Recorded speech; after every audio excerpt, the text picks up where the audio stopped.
सलील Kumar, associate professor, आपका KRM DAV college Nakodar की online DAV digital पाठशाला में स्वागत करता हूं। हम इस वीडियो में पंचतंत्र के 5वें तंत्र अपरीक्षित कार्यक्रम में दी गई तृतीय कथा मस्तक पर चक्र भ्रमण करने वाले लोभी ब्राह्मण की कथा के द्वितीय भाग का विस्तार पूर्वक वर्णन करने जा रहे हैं। गुरु नानक देव यूनिवर्सिटी अमृतसर के BA चतुर्थ सेमेस्टर के संस्कृत विषय पर निर्धारित सिलेबस में अपरीक्षित कार्यक्रम की कथाओं के अंतर्गत 50 श्लोकों की सप्रसंग व्याख्या एवं कथाओं का सार लिखने को कहा गया है। अतः हम यहाँ पर ऊपर वर्णित कथा को विस्तार पूर्वक वर्णन करने जा रहे हैं और इस कथा के अंतर्गत आने वाले 32 से 36 श्लोकों का हिंदी में सप्रसंग व्याख्या प्रस्तुत कर रहे हैं और इस संपूर्ण कथा का सार भी प्रस्तुत कर रहे हैं। मस्तक पर चक्र भ्रमण करने वाले लोभी ब्राह्मण की कथा।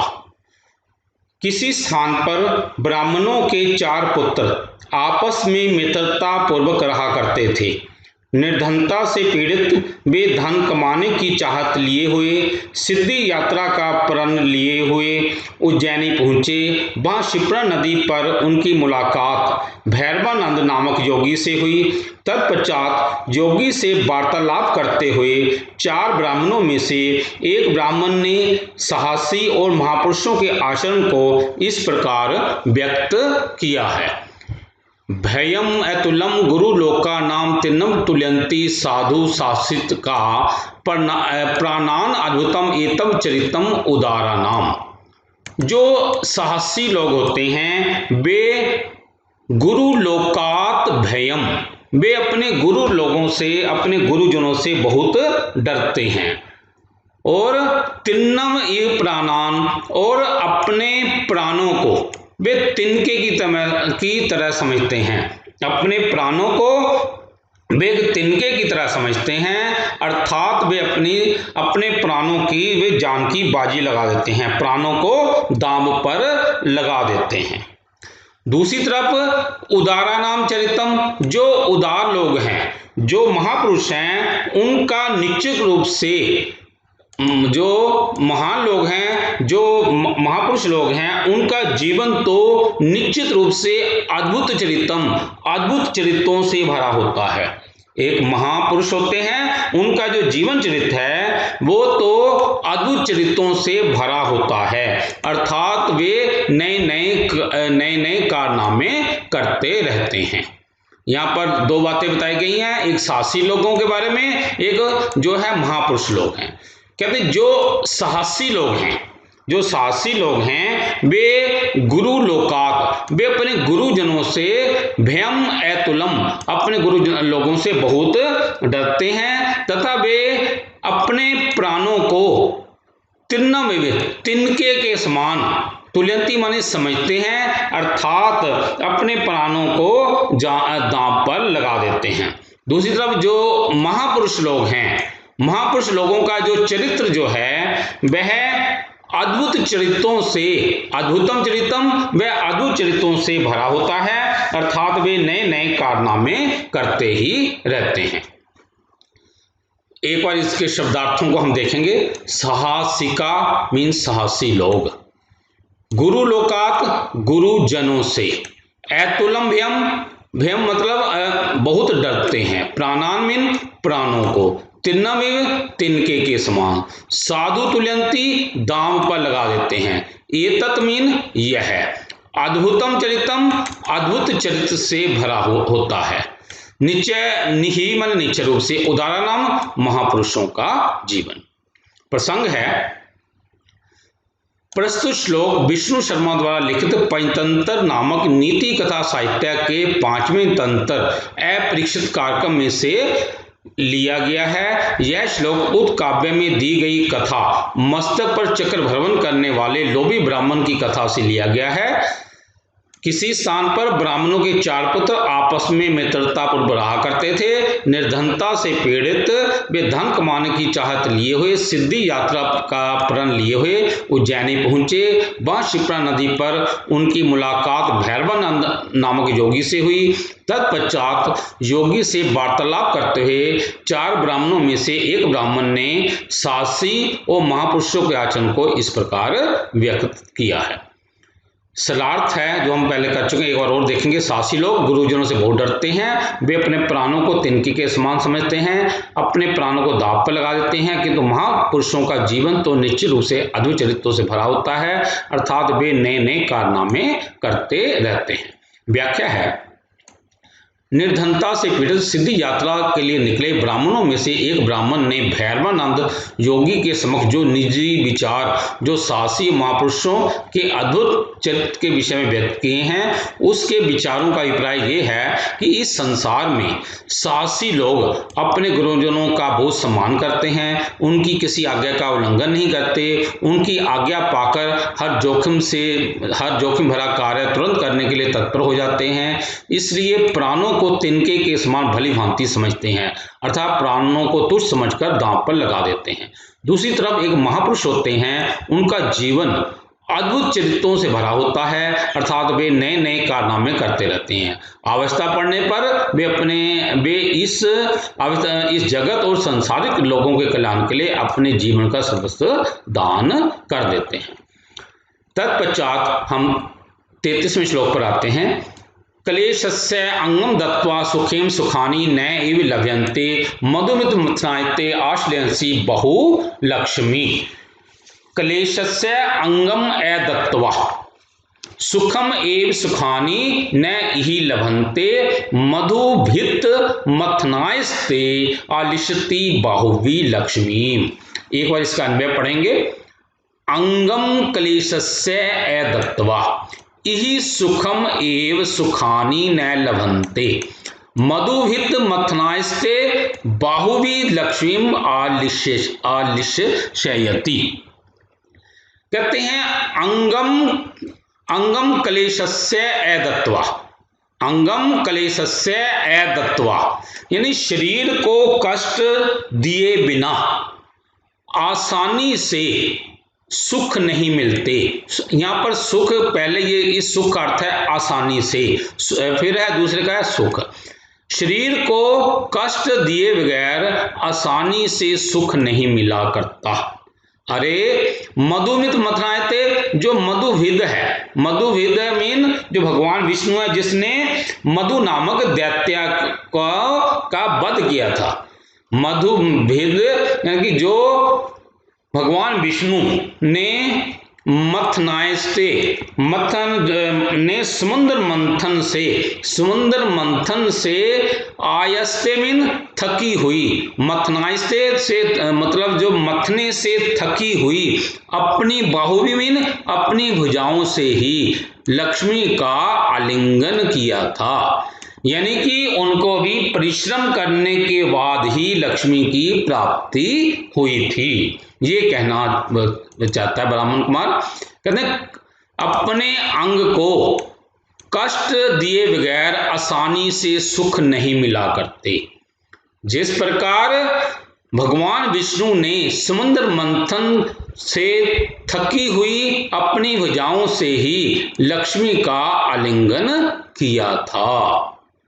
अब हम इसके शब्दार्थ को देखेंगे। अंगम माने शरीर को, क्लेश से दत्व कष्ट को दिए बिना, यह माने इस संसार में, सुखम एव आसानी से, सुखानी मीन सुख, न लभन्ते नहीं मिलते, मधुभित मधु नामक राक्षस का भेदन करने वाले विष्णु, मथन आयस्ते मथने से थके हुए, आयस्ते में थके हुए, मथने थके हुए अर्थात समुद्र मंथन से थके हुए, बाहुवीन भुजाओं से अपने बाहों से, लक्ष्मी को आशिष्यति आलिंगन कर पाए हैं।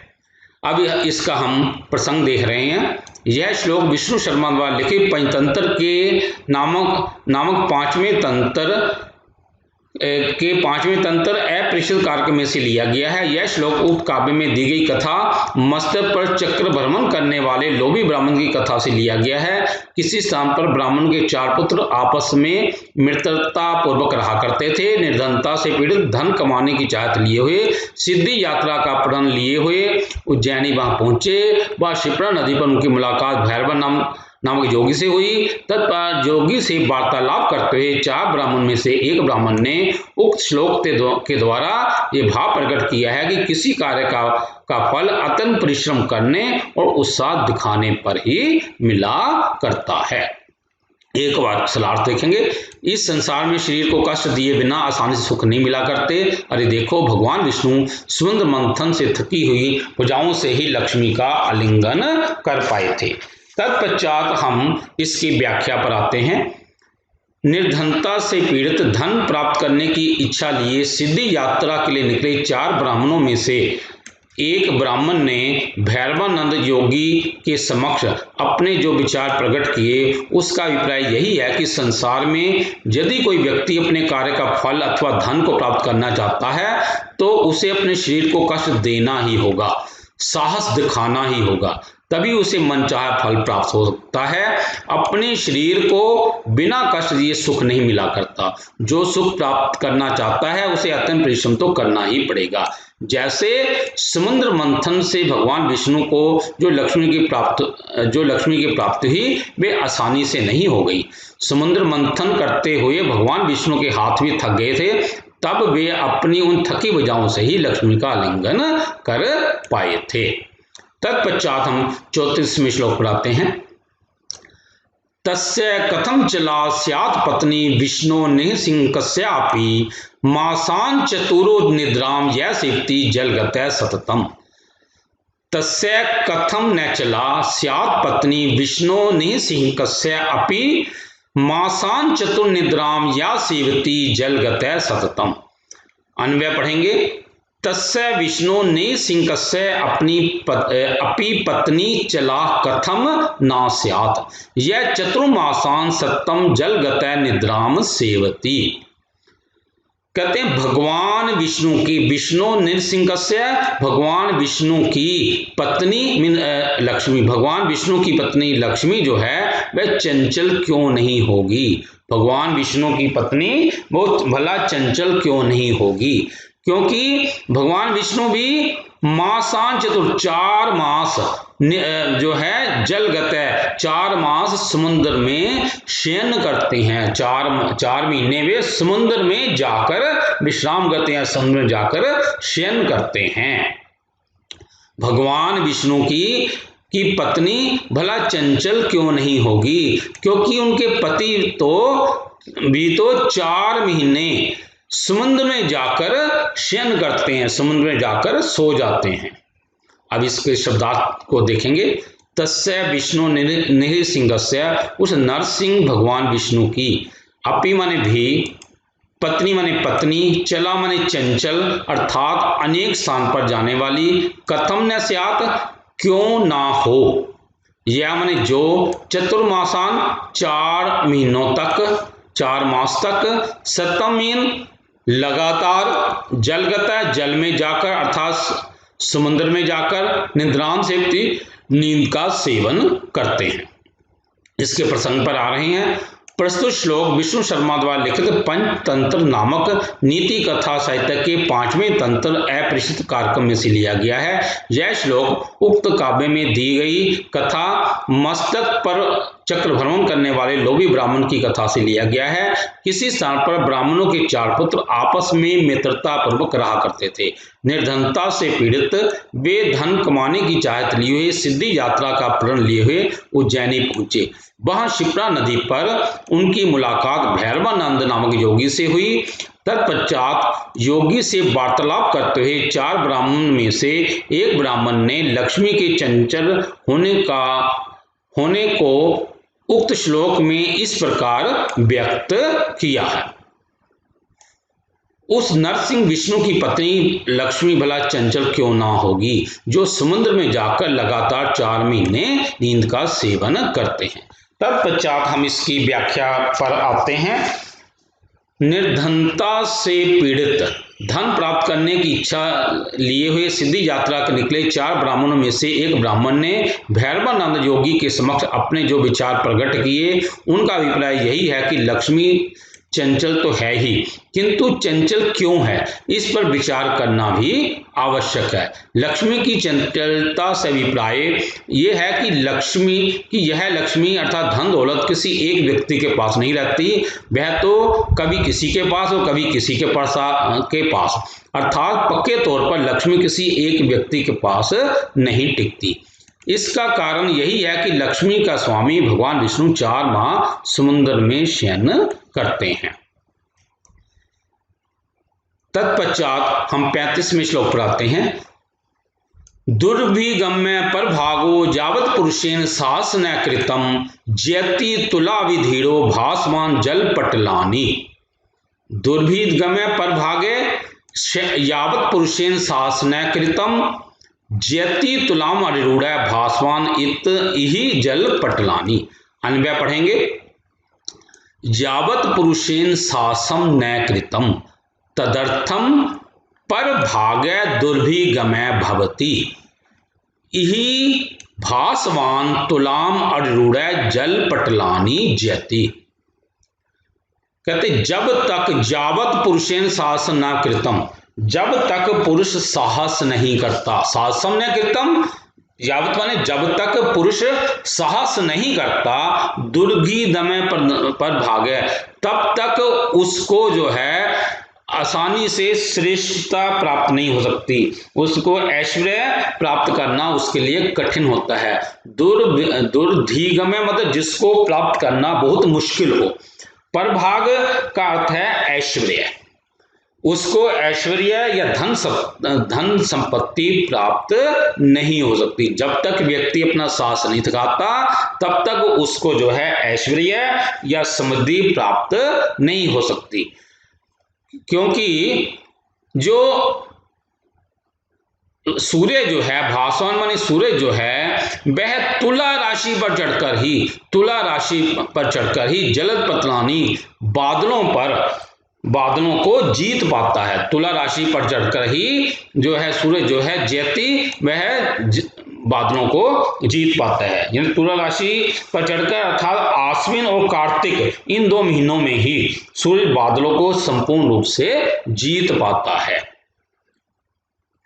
अब हम इसके शब्दार्थ को देखेंगे। यावत मीन जब तक, पुरुषेण माने पुरुष के द्वारा, साहसम न कृतम साहस नहीं किया जाता, प्रायभाग विजय या श्रेष्ठता, दुर्धिगमय दुष्प्राप्य जिसको प्राप्त करना बड़ा कठिन होता है, यह माने यह, भासवान मीन सूर्य, तुलाम अरूढ़ तुला राशि पर चढ़कर अर्थात आश्विन और कार्तिक इन 2 महीनों में जलद पटलानी बादलों के समूह को जयति माने जीत पाता है।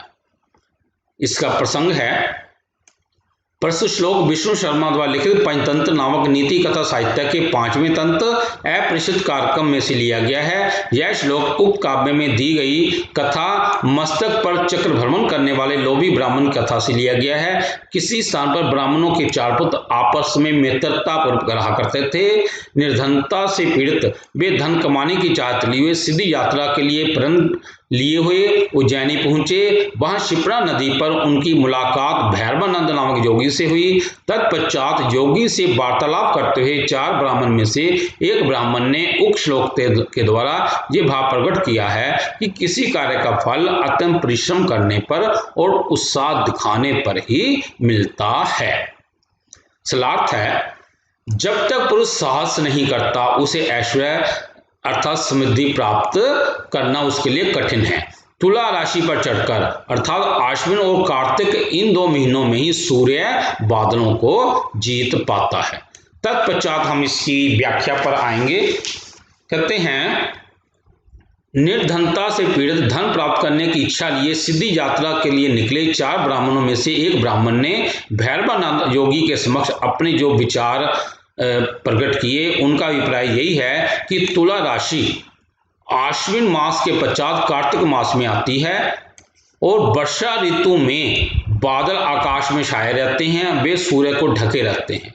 जब सूर्य साहस करके तुला पर चढ़ जाता है अर्थात तुला राशि में आ जाता है, तब बादल नष्ट हो जाते हैं। भाव ये है कि जब तक कोई साहस करके कष्टों का मुकाबला नहीं करता तब तक उनको जीत नहीं सकता। साहस करने के बिना ऐश्वर्य अर्थात समृद्धि की प्राप्ति नहीं हो सकती। दूसरे शब्द में आलस्य और भ्रूता की निंदा की गई है। जो व्यक्ति अपने आलसी और भीरू स्वभाव वाला होगा वह जीवन में कदापि सफल नहीं होगा। इसकी व्याख्या हम एक बार और देखेंगे कि तुला राशि आश्विन मास के 50 कार्तिक मास में आती है। वर्षा ऋतु में बादल आकाश में छाए रहते हैं, वे सूरज को ढके रहते हैं। जब सूरज साहस करके तुला पर चढ़ जाता है अर्थात तुला राशि में आ जाता है, तब बादल नष्ट हो जाते हैं। भाव यह है कि जब तक कोई साहस करके कष्टों का मुकाबला नहीं करता तब तक उनको जीत नहीं सकता। साहस करने के बिना ऐश्वर्य अर्थात समृद्धि की प्राप्ति नहीं हो सकती।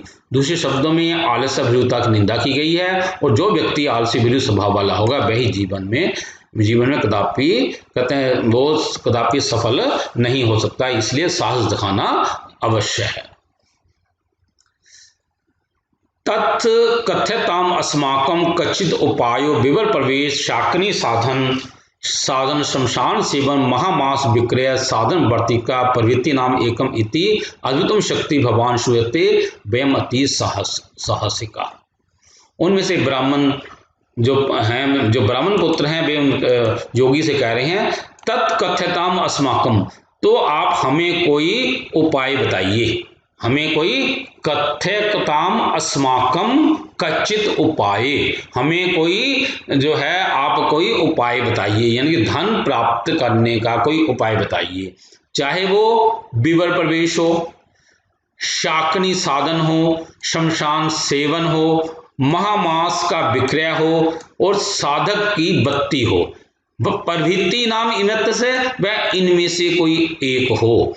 अद्भुत शक्ति भगवान श्रुते, आपकी शक्ति अद्भुत सुनी गई है, और वयम अपि अति साहस है, और हम भी अति साहसी व्यक्ति हैं। तो एक बार देखेंगे, तो आप हमें कोई उपाय बताइए जो कि चाहे विवर प्रवेश। अब विवर प्रवेश से अभिप्राय क्या होता है कि भूमि में गड्ढा खोदकर उसमें प्रवेश करके तपस्या करनी। क्या हम ये विवर प्रवेश का ये साधन अपनाएं कि भूमि में गड्ढा खोदकर उसमें प्रवेश करके तपस्या करें, या शाकिनी साधन शाकिनी साधन से अभिप्राय है किसी यक्षिणी या भूत प्रेत आदि जो भी होते हैं इनको प्रसन्न करना, किसी यक्षिणी आदि को प्रसन्न करने का उपाय यदि कोई है तो आप हमें वो बता दो। फिर शमशान सेवन से अभिप्राय है शमशान भूमि में बैठकर तपस्या करना। फिर उपाय है महामास विक्रय से अभिप्राय है अपनी बलि दे देना, क्या हम इसके लिए क्या हम अपनी बलि दे दें, या किसी मनुष्य का कहो तो हम किसी मनुष्य का मांस बेचना शुरू कर दें। फिर है साधक वर्तिका, या कोई आप हमें कोई साधक बत्ती का है, मतलब ये जो इन उपायों में से आप हमें कोई एक उपाय बता दीजिए, कोई एक उपाय हो आप हमें बता दिए। आपकी अद्भुत शक्ति सुनी जाती है और हम लोग भी बड़े साहसी हैं। एक बार इसका हम पढ़ेंगे। तो आप हमें धन कमाने का कोई उपाय बता दीजिए, चाहे वो विवर प्रवेश अर्थात भूमि में गड्ढा खोदकर उस प्रवेश करके तपस्या करने का हो, शाकिनी साधन किसी यक्षिणी को प्रसन्न करने का हो, शमशान सेवन शमशान भूमि में बैठकर तपस्या करने का हो, महामास विक्रय महामास को अर्थात अपनी बलि देकर किसी मनुष्य का मांस बेचने का हो, साधक वर्तिका साधक की बत्ती का हो, चाहे इनमें से कोई एक हो आप हमें वो बता दीजिए। आपकी अद्भुत शक्ति सुनी जाती है और हम लोग भी बड़े साहसी हैं। एक बार हम यहाँ पर कर लेते हैं। तो हमें कोई धन प्राप्त करने का उपाय बताइए। विवर प्रवेश भूमि में गड्ढा खोदकर उसमें प्रवेश करना है करके तपस्या करना, शाकिनी साधन किसी यक्षिणी को प्रसन्न करना, शमशान सेवन शमशान में बैठकर तपस्या करना, महामास विक्रय अपनी बलि देना या किसी मनुष्य का मांस बेचना, साधक वर्तिकता साधक बत्ती, चाहे इन सब में से कोई एक हो तो में से कोई एक हो। आग की अद्भुत शक्ति सुनी जाती है और हम भी बहुत साहस वाले हैं। उक्तम च कहा भी गया है, महानता एव महताम अर्थम साधितुम क्षमा ऋते समुद्रात अन्य को विभर्ति बडवानलय। कहते हैं कि जो महान लोग हैं, महानतः जो महान लोग हैं वे महान लोगों के कार्यों को करने में समर्थ होते हैं। जो महान लोग हैं वो जो है महान लोगों के कार्य को सफल करवाने वाले होते हैं। कहते समुद्रात अन्य, समुद्र के अलावा कौन है जो बडवानल को धारण कर सकता है। कहते समुद्र के अलावा और कौन है जो बडवानल को धारण कर सकता है। महानता महतामर्थम, कहते हैं जो महान लोग हैं वो महान लोगों के कार्यों को सफल करने में समर्थ है, या क्षमा का अर्थ है समर्थ है। साधितों माने करने में क्षमा मीन समर्थ है। समुद्र के अलावा, समुद्रात अन्य, समुद्र के अलावा क्या माने कौन है जो बडवानल मतलब समुद्र की अग्नि को धारण कर सकता है।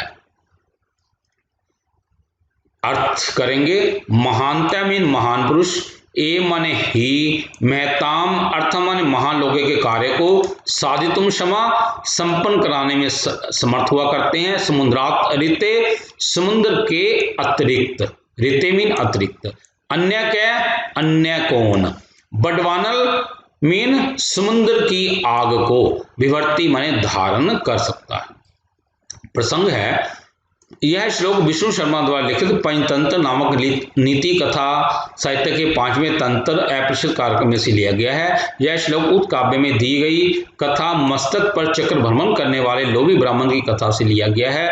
किसी स्थान पर ब्राह्मणों के 4 पुत्र आपस में मित्रता पर रहा करते थे। निर्धनता से पीड़ित वे धन कमाने की चाहत लिए हुए सिद्धि यात्रा का प्रण लिए हुए उज्जैनी पहुंचे। वहां शिप्रा नदी पर उनकी मुलाकात भैरवानंद नामक योगी से हुई। तत्पश्चात योगी से वार्तालाप करते हुए 4 ब्राह्मण में से एक ब्राह्मण ने उक्त श्लोक के द्वारा ये भाव प्रकट किया है कि किसी कार्य को संपन्न कराने में महापुरुषों का योगदान होता है। महान पुरुष ही महान लोगों के कार्य को संपन्न कराने में समर्थ हुआ करते हैं। समुद्र के अतिरिक्त अन्य कौन है जो बडवानल अर्थात समुद्र की आग को धारण कर सकता है। तत्पश्चात हम इसकी व्याख्या पर आते हैं। कहते हैं निर्धनता से पीड़ित धन प्राप्त करने की इच्छा लिए हुए सिद्धि यात्रा के लिए निकले 4 ब्राह्मणों में से एक ब्राह्मण ने भैरवानंद नामक योगी के समक्ष अपने जो विचार प्रकट किए। उनका अभिप्राय ये है कि किसी बड़े से बड़े कार्य को संपन्न कराने में महान पुरुषों का योगदान होता है। उनके प्रयत्न से मुश्किल काम सहज ही हो जाते हैं। अतः उन सभी कार्यों को करने में महान लोग ही समर्थ होते हैं। उनके बिना वे बड़े से बड़े कार्य और मुश्किल से मुश्किल कार्य हो ही नहीं पाते। जैसे समुद्र के अतिरिक्त अन्य कौन है जो बडवानल अर्थात समुद्र की आग को धारण कर सकता है।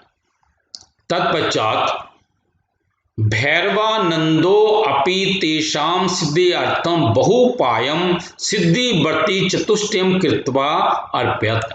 भैरवानंद ने भी, तत्पश्चात जो भैरवानंद ने भी उनको उनकी सिद्ध्यर्थम, तेषाम सिद्ध्यर्थम उनकी सिद्धि के लिए बहुपायम बड़ी मेहनत करके बड़े परिश्रम से सिद्धिवर्ती चतुष्टय 4 बत्तियां 4 सिद्धि बत्तियां बनाकर उनको देकर उनको मतलब सौंप दी। अर्प्यत मीन उनको सौंप दी। भैरवानंद ने तेषाम सिद्ध्यर्थम उनकी सिद्धि के लिए बहुत परिश्रम से 4 सिद्धि बत्तियों को बनाकर उन्हें अर्पण कर दी। और आहाच्य और कहा, आहाच्य मीन कहा, गम्यताम हिमालय दिशा की ओर जाओ। तत्र संप्राप्तायाम वहां पर जाने पर, तत्र संप्राप्तानाम वहां पर तुम्हारे सभी के जाने पर, यत्र वर्ती प्रतिष्ठिति वहां जो ये सिद्धि बत्ती जो गिरेगी, जो सिद्धि के लिए जो बत्ती बनाकर दी है, इनमें से यदि कोई गिरेगी, तत्र निधानम संदिग्ध प्राप्त में, वहां अवश्य ही तुम खजाना पाओगे। निधान में खजाना को प्राप्त करोगे। संदिग्धम इन अवश्य ही या निश्चय रूप से तुम खजाना पाओगे। तत्र स्थानम, इसलिए उस स्थान को खोदकर तुम खजाने को लेकर घर लौट आना। व्याधुत्यगामिन, वापस आ जाना, अपने घर वापस आ जाना। भैरवानंद ने उनकी सिद्धि के लिए बहुत परिश्रम से 4 सिद्धि बत्तियां बनाकर उन्हें दे दी और कहा, हिमालय की दिशा में जाओ, वहां पहुंचने पर आप लोगों की जहां बत्ती गिरेगी वहां निसंदेह तुम खजाना पाओगे। उस स्थान को खोदकर तुम खजाने को लेकर लौट आना। तत्पश्चात तथा अनुतिष्ठते तेषां गच्छताम एकस्य हस्तात् वर्ति निपतात अथा असौ यावत् प्रदेशे खन्ति तावत् ताम्रमयी भूमि तथा तेन हितम् अहो गृह्यतां सदीच्छा ताम्रम्।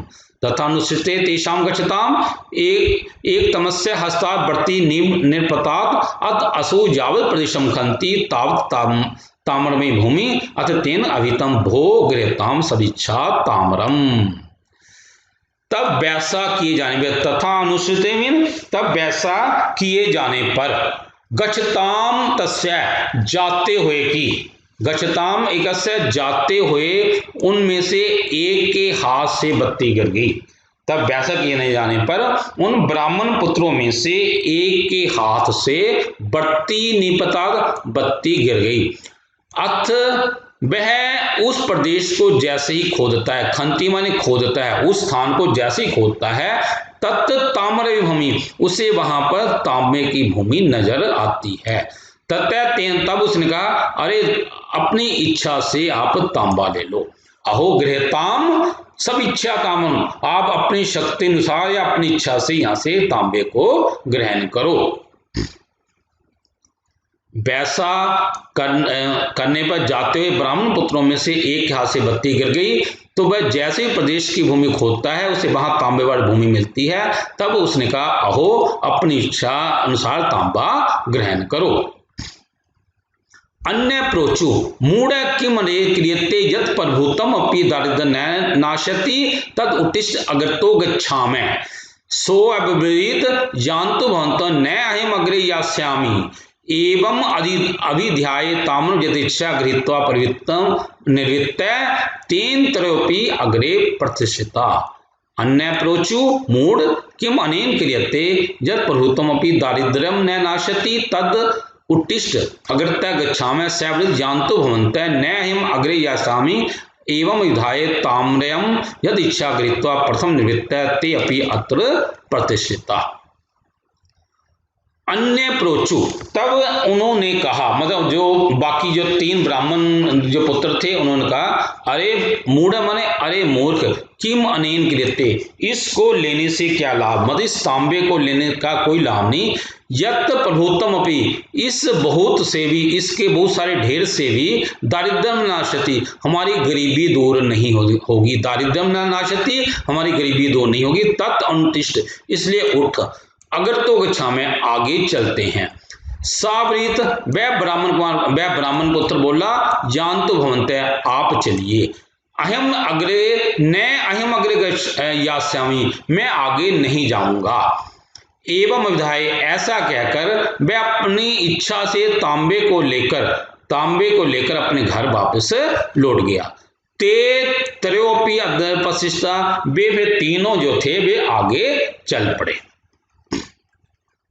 वे दूसरे बोले, अरे मूर्ख, इस तांबे को लेने से क्या करना, क्योंकि इस तांबे की अधिक मात्रा से हमारी दरिद्रता तो नष्ट नहीं होगी, तो उठ आगे चलते हैं। वह बोला, आप जाएं, मैं आगे नहीं जाऊंगा। ऐसा बोलकर इच्छानुसार तांबा लेकर पहला ब्राह्मण पुत्र लौट गया और वे तीनों भी आगे चल पड़े। अथ किंचित मात्र गतस्य अग्रेसर बढ़ती निपड़तात सोपि जबद खनितुम आरब्धम तावत रूपमयी क्षिति तत्प्रहृष्टम प्रा यद भो गृहताम यदिच्छा रूप्यम ना अग्रे गंतव्यम। अथ किंचित मात्रम गतस्य अग्रेसर वर्ति निर्पतात सापि यावत् खनितुम आरब्धम तावत् रूपमयिष्यति ततः प्रहर्षितम वा यद भो गृहताम यद इच्छा रूप्यम न अग्रे गंतव्यम। अथ किंचित मात्रम, तो कहते कुछ दूरी तय करने पर, किंचित मात्रम गतस्य, कुछ दूरी तय करने पर, जो अग्रेसर में जो अगला व्यक्ति था, अग्रेसर अगले वाले की बत्ती निर्बतात जो थी बत्ती गिर गई, तो सापी, तो जैसे ही खनितुम आरब्धम, वह उस धरती को खोदना शुरू करता है, खनितुम आरब्धम खोदना शुरू करता है, तो उसको रूपमयी क्षिति, उसको वहां जो है चांदीमयी धरती नजर आती है। ततः प्रहर्षितम, वह बड़े खुशीपूर्वक बोला, प्रहर्षितम प्रा, बड़े खुशी में बोला, अरे अरे गृहताम यदि इच्छा, अपनी इच्छा से आप चांदी ग्रहण करो, न अग्रे गंतव्यम, आगे नहीं जाना चाहिए। तब कुछ दूर जाने पर आगे वाले ब्राह्मण पुत्र की बत्ती गिर गई, उसने भी जैसे खोदना आरंभ किया तो चांदी वाली धरती थी। तब प्रसन्न में उसने कहा, अरे इच्छा पूर्वक चांदी ले लो, आगे नहीं जाना चाहिए।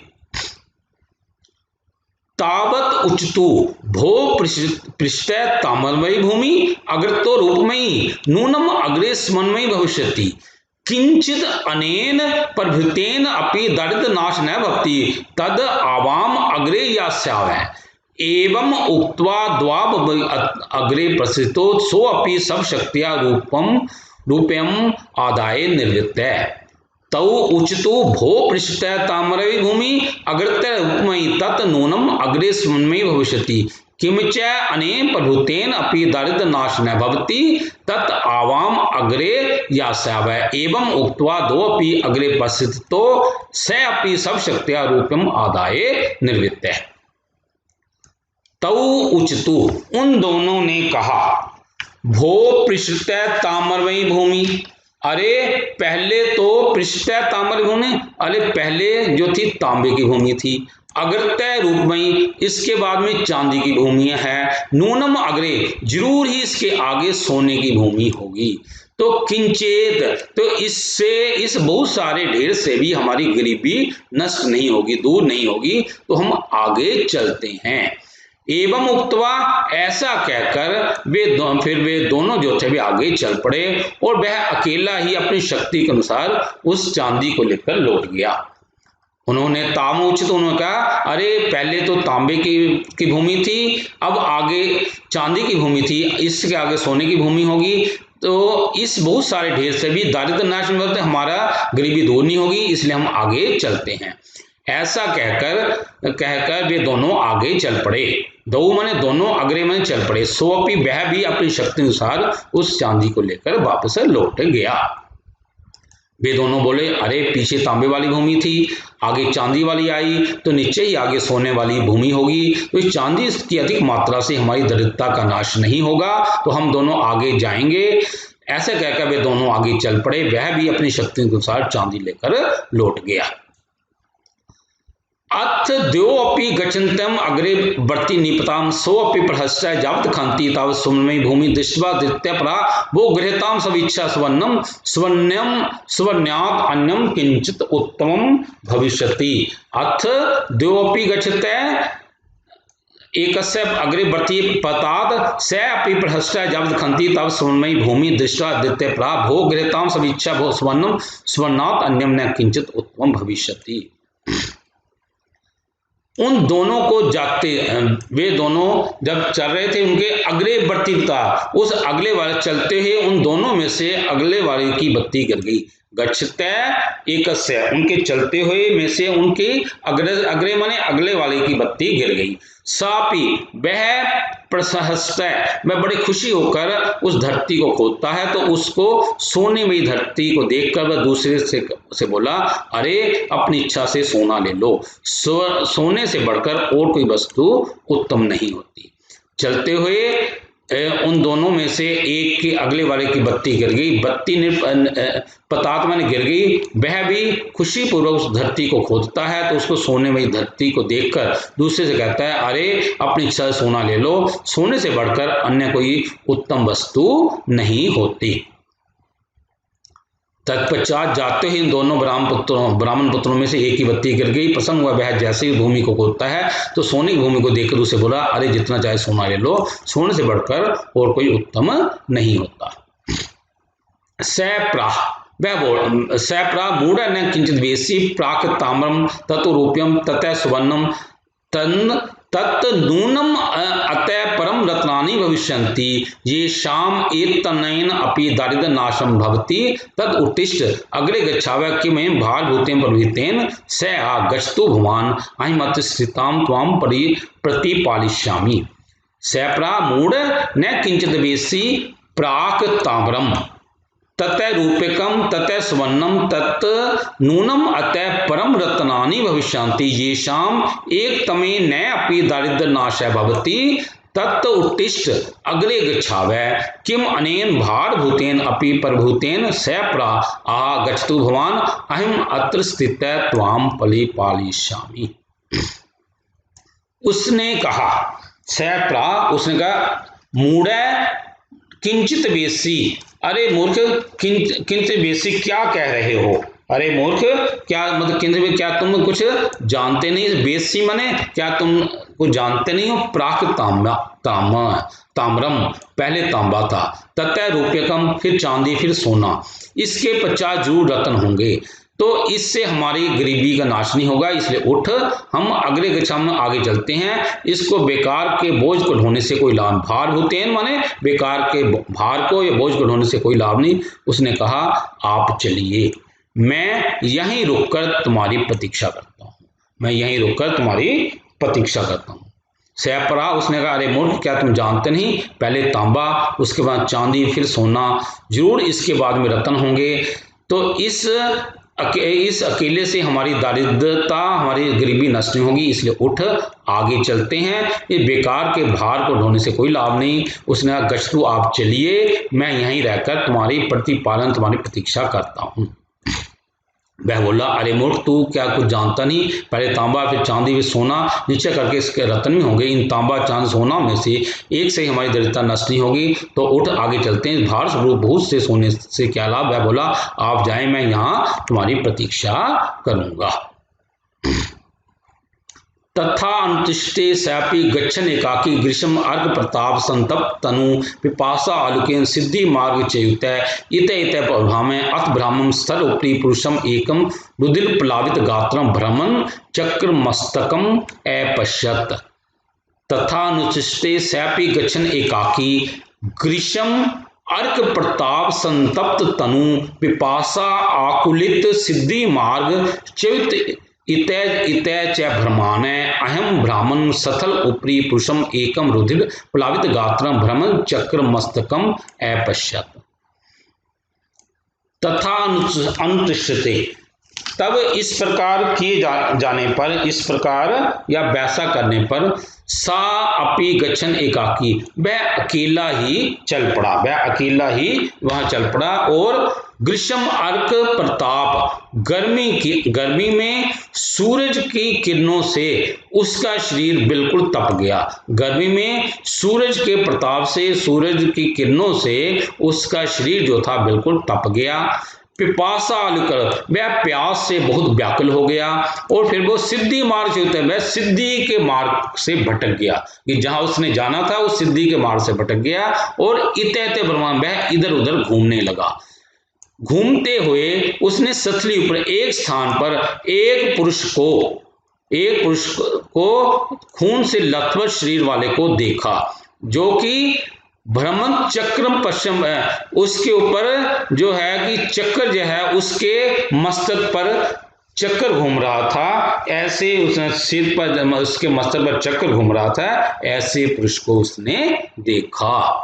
उसने जो है खून से आप्लावित, खून से भरे हुए था, जिसके मस्तक पर चक्र घूम रहा था, ऐसे पुरुष को देखा।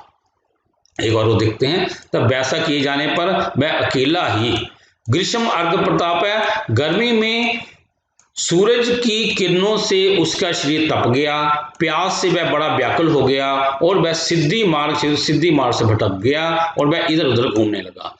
तत्पश्चात घूमते हुए उसने एक स्थान पर एक पुरुष खून से भरे हुए एक पुरुष को देखा जिसके मस्तक पर एक चक्र घूम रहा था।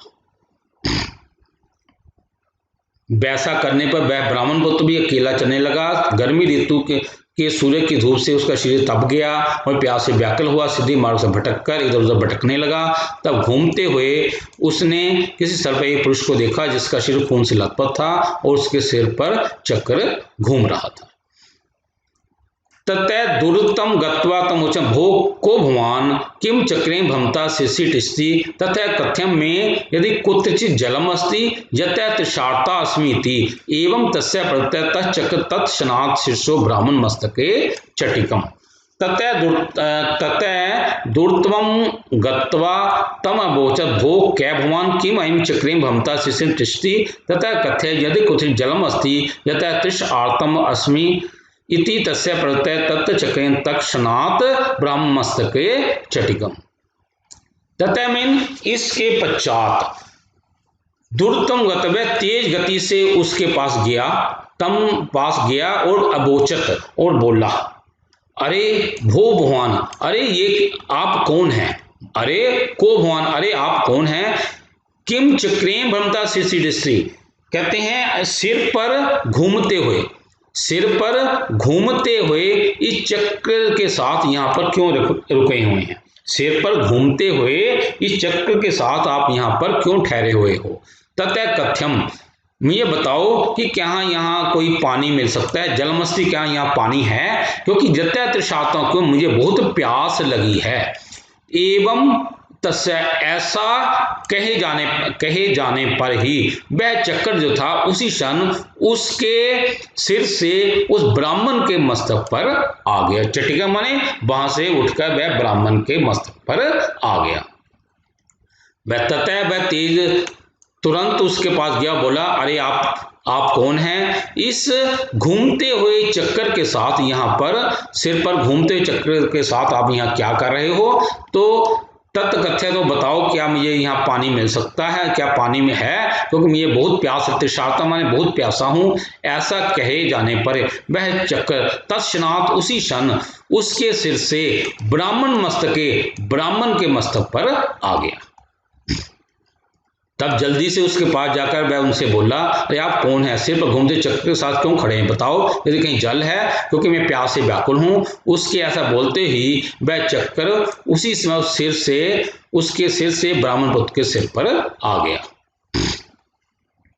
स आ भद्र किम एतत्, अरे भद्र किम एतत् सा आ मम अपि शिशि चटिकम स आ तत्कथ्य कम उत्तरशति महति में वेदना स आ यथा त्वं कच्चित घृत सिद्धि वर्ती एव आगत्य तमाम आप्लिष्यति तदा तस्य मस्तकं चटिष्यति। स आ भद्र किम एतत् स आ मम अपि एतत् शिशि चटिकम स आ तत् कथ्य कदा एतत् उत्तरिष्यति महति में वेदना वर्तते स आ यदा त्वम इव कच्चित घृत सिद्धि वर्ती एवं आगत्य त्वाम आलिपिष्यति तदा तस्य मस्तकं चटिष्यति। सह आह मीन वह बोला, भद्र किम एतत्, अरे ये क्या हुआ? अरे ये क्या? सह आह, तब उस जो जिसके ऊपर वो चक्र घूम, वो कहता है, मैं अपि एतत् शिशि चटिकम, मेरे सिर पर भी ये ऐसे ही आ गया था। मम अपि एतत् शिशि चटिकम, मेरे सिर पर भी ऐसे ही आ गया था। सया तत्कथ्य कदम, तो ये उत्तरिष्यति कदा, ये कब उतरेगा?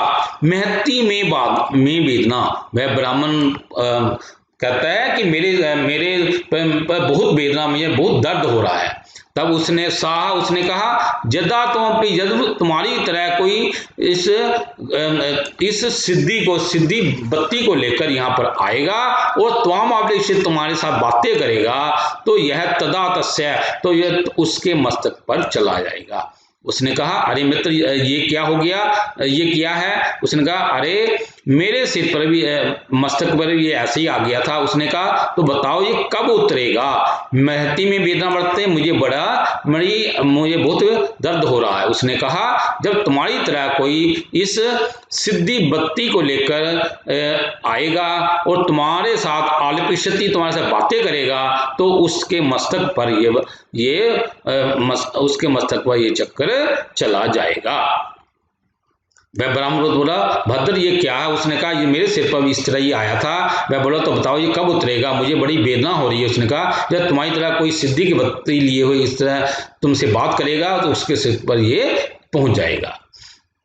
स आ कियान काले तम स्थितस्य स आ सांप्रतम को राजधरणीतरे स बिना वस्त्रा स आ अहम तावत काल संख्याम न जानामि परम यदा राम राजा आसी तदा दारिद्र्य उपहत सिद्धि वर्तिता आयाते तदा पथा समायाते तदा मया अन्यो नर मस्तक घृत चक्रो दिष्ट पृष्ठ तथा एतम जायतम।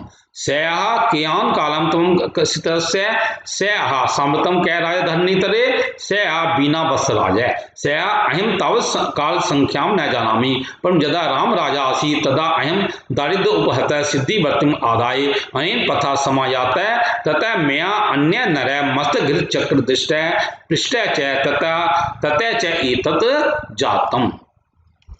उसने कहा उसने कहा कियान काल तदेव स्थित है, तुम्हें कितना समय हो गया है यहाँ पर स्थित हुए, तुम्हें कितना समय हो गया यहाँ पर स्थित हुए? उसने कहा सांप्रतम को राजा, इसमें धरती पर राजा कौन है? उसने कहा बीना बसरा। वह बोला अहम काल संख्या न जान, मैं काल की संख्या को तो नहीं जानता, परंतु जब राम राजा थे तब गरीबी से परेशान हुआ, मैं सिद्ध बत्ती को लेकर यहाँ पर आया था, इसी रास्ते से आया था, तो मैंने किसी व्यक्ति को यहाँ पर मस्तक पर चक्र धारण किए हुए देखा था, तो मैंने उससे बात की, तभी ये सारी घटना हो गई। वह ब्राह्मण पुत्र बोला तुझे इस प्रकार रहते हुए यहाँ कितना समय होगा? उसने कहा अब धरती पर राजा कौन है? वह बोला बिना बसरा। मैं इसमें गन्ना गिनती तो नहीं जानता, पर जब राम राजा थे तब दरिद्रता से पीड़ित हुआ, सिद्धि वृत्ति लेकर इस मार्ग से आया था, तब मैंने सिर पर चक्र धारण किए हुए अन्य व्यक्ति को देखा, उसके सिर पर घूम रहे चक्र विषय में पूछा था, तब ये हो गया था, अर्थात ये चक्र उसके सिर से मेरे सिर पर आ गया था।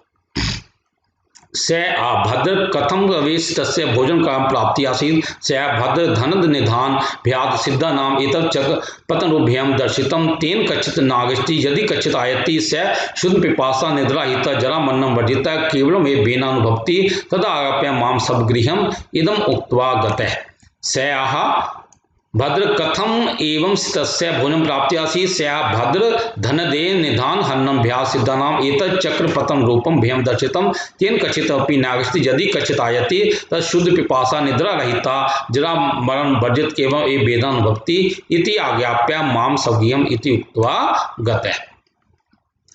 स्या वह बोला अरे भद्र कथम तदेव तस्य, क्या यहाँ पर भोजन और जल की प्राप्ति कैसे होती है? से यार भद्र धन कदे कुबेर ने, धनद मिन कुबेर ने निधान हन्नम खजाने को हरने के भय से यहाँ पर सिद्ध लोगों को ये चक्र गिरने का भय दिखाया हुआ है, इसलिए तेन कच्चित आदि कोई यहाँ पर नहीं आता है।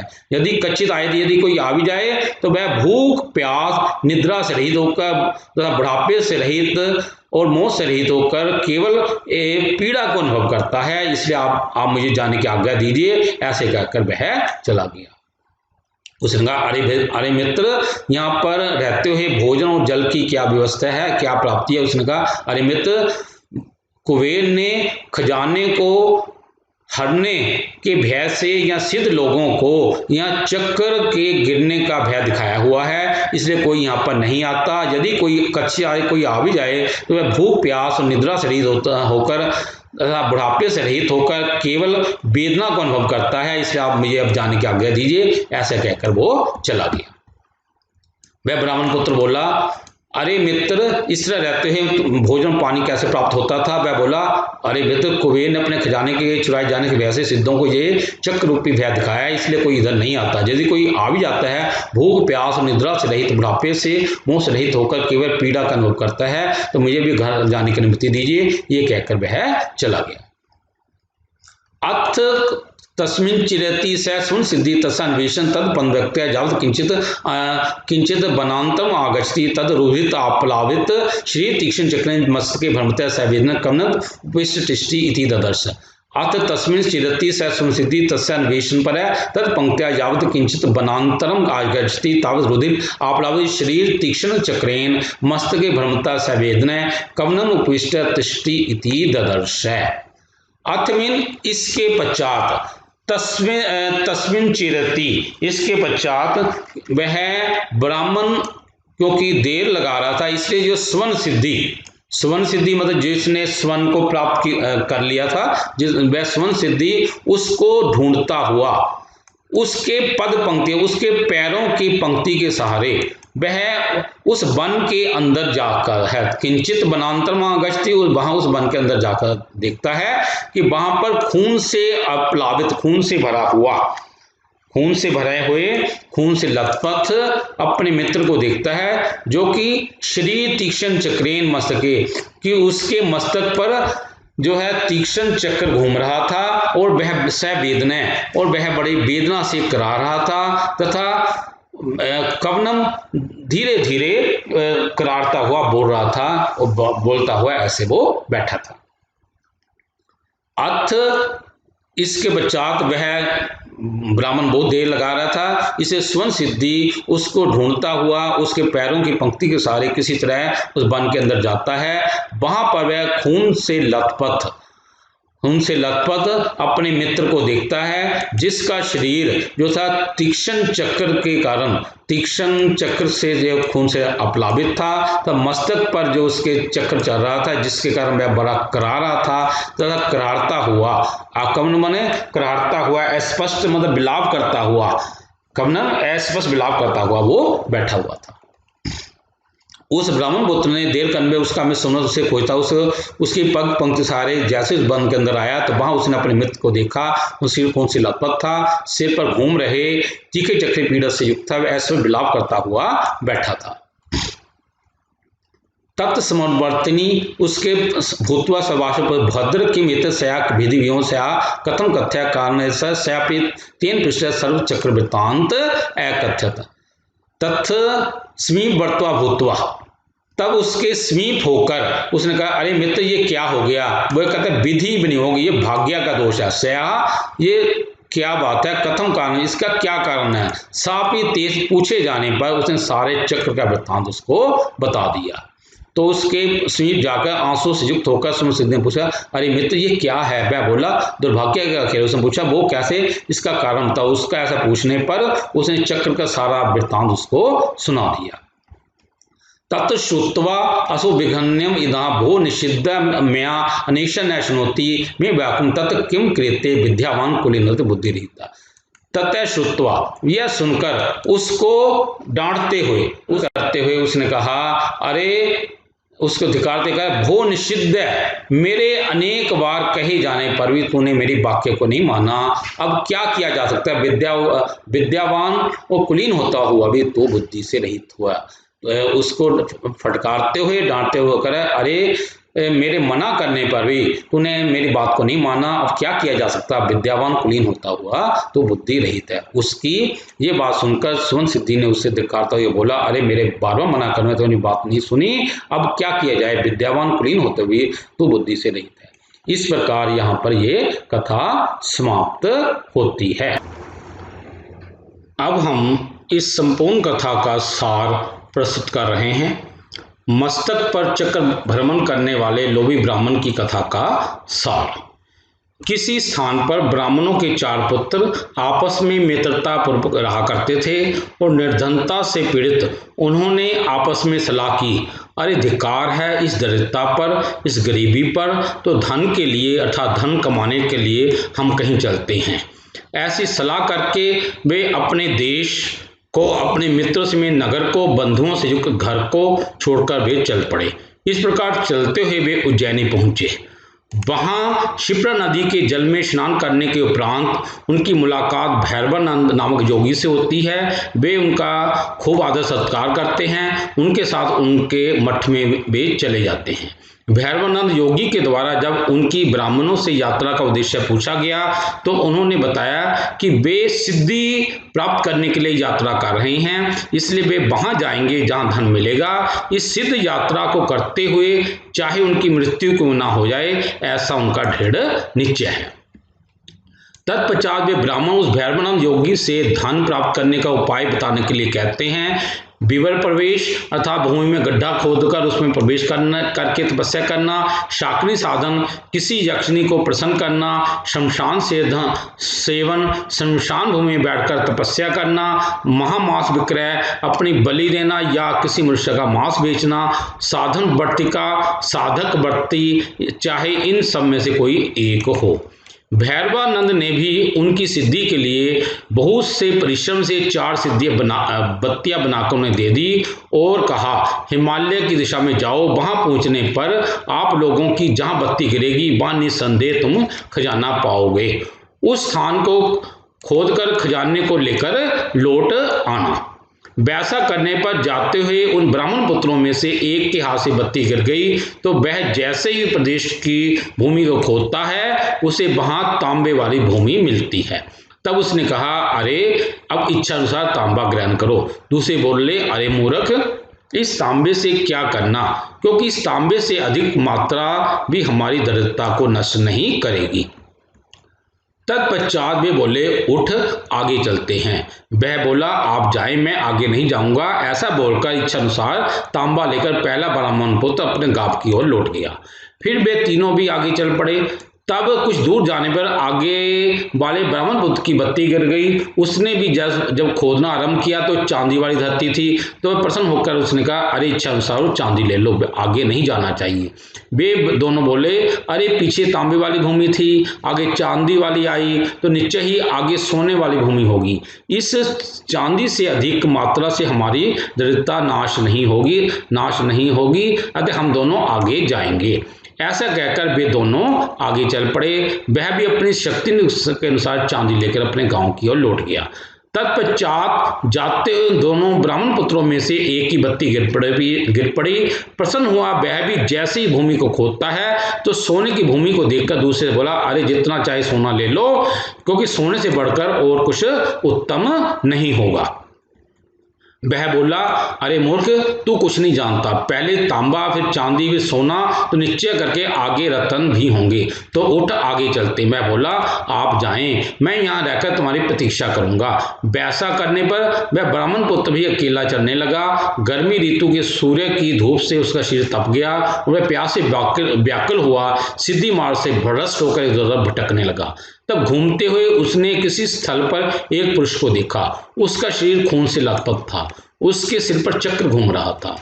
तब जल्दी से उसके पास जाकर उससे बोला, अरे आप कौन हैं? सिर पर घूमते चक्र के साथ यहाँ क्यों खड़े हैं? वह उसके ऐसा बोलते ही वह चक्र उसी समय उसके सिर से ब्राह्मण पुत्र के सिर पर आ गया। वह ब्राह्मण पुत्र बोला, अरे भद्र, ये क्या? उसने कहा, ये मेरे सिर पर भी इसी तरह ही आया था। वह बोला, तो बताओ ये कब उतरेगा?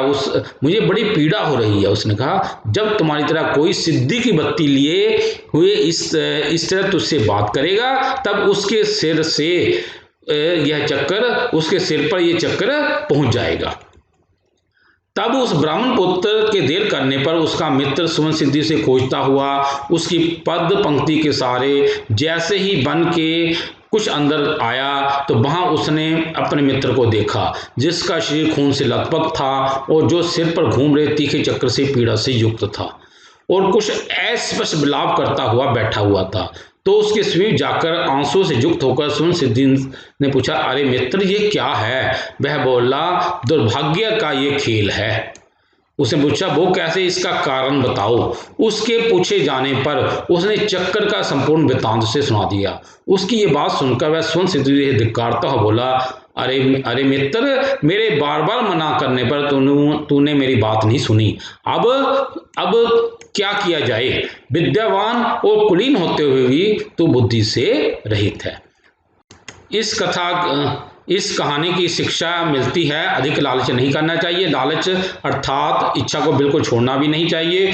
जो अधिक इच्छा या लालच में फंसा रहता है उसके सिर पर चक्कर घूमने लग जाता है। धन्यवाद।